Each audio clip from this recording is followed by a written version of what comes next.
Good afternoon, good Erev Shabbos. Special greetings to our soldiers at Fort Jackson and the Shore Air Force Base and everybody watching our video. Well, as you can tell, I'm not coming to you from Columbia. Actually, I'm in Florida helping to run the National Jewish Retreat. And I was just thinking about, if you were to ask somebody what the key word that epitomizes the society Jews were commanded to make in the land of Israel, you might think of words like justice, compassion, holiness. Surprisingly, though, another word figures centrally in Moses' final speeches to the Jewish people, as we read in this week's Torah portion. It is a word that appears 12 times in the book of Deuteronomy alone. The word, simcha, joy. That sounds strange? Well, the Jewish story so far has been marked by suffering, rebellion, dissension, yet Moses makes it clear that joy is what the life of faith in the land of promise is about. He says, in the presence of God, you and your families should eat and rejoice in everything you have because God has blessed you. Why? Perhaps because at the end of his life, Moses was standing sort of on the mountaintop and he sees the whole future of Jewish history unfold below him. He tells them this: you have heard about the slavery and the suffering in Egypt, and you may think those were the greatest trials, but you are wrong. The real test is security and contentment, and it has been proved true throughout Jewish history. In centuries of persecution, no one raised doubts about Jewish continuity. They didn't say, will we have Jewish grandchildren? Only since Jews achieved freedom and equality in the diaspora and independence and sovereignty in the modern state of Israel has that question come to be asked. When Jews had little to thank God for, they thanked him, they prayed to him, came to synagogue to hear his word. When they had everything to thank God for, we seem to have forgotten him.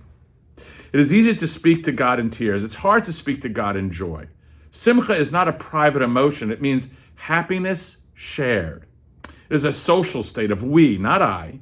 There is no such thing as feeling simcha by yourself. When you rejoice, Moses says, it must be with you and your family, your servants, the Levites, the strangers, the orphan, and the widow.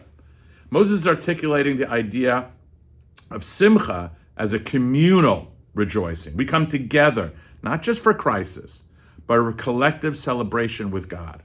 No one was to be left out, not the stranger or the servant or the lonely. Maimonides makes this point in the strongest possible terms. He says to forget one's duty, to feed the stranger, to eat and drink without giving anything to the poor. He says that rejoicing, that's for your stomach. That's not for God.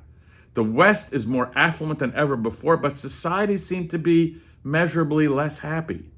Someone wrote to the Rebbe once, I'm depressed, I'm lonely, I feel like life is meaningless. I try to pray, but the words don't come. I keep the commandments, but I find no peace of mind. I need the Rebbe's help. And the Rebbe sent back a brilliant reply. Without writing a single word, he simply circled the first word of every sentence and sent the letter back. The word in each case was I. Our contemporary consumer is about what I need, I want, what I have to have. There are many things we can achieve alone, but simcha, that we have only because we share. Moses reminded us that the blessings are not measured by how much we own or earn, but how much we share. Simcha is the mark of a sacred society. It is a place of collected joy. I'm experiencing a lot of simcha here in Florida with over 1,200 Jewish people who are rejoicing, celebrating their Jewishness, their Jewish identity. It's an extraordinary experience. I look forward to telling you all about it when I get back and hoping that you'll join me next year for this National Jewish Retreat. Have a great Shabbos. Shabbat Shalom.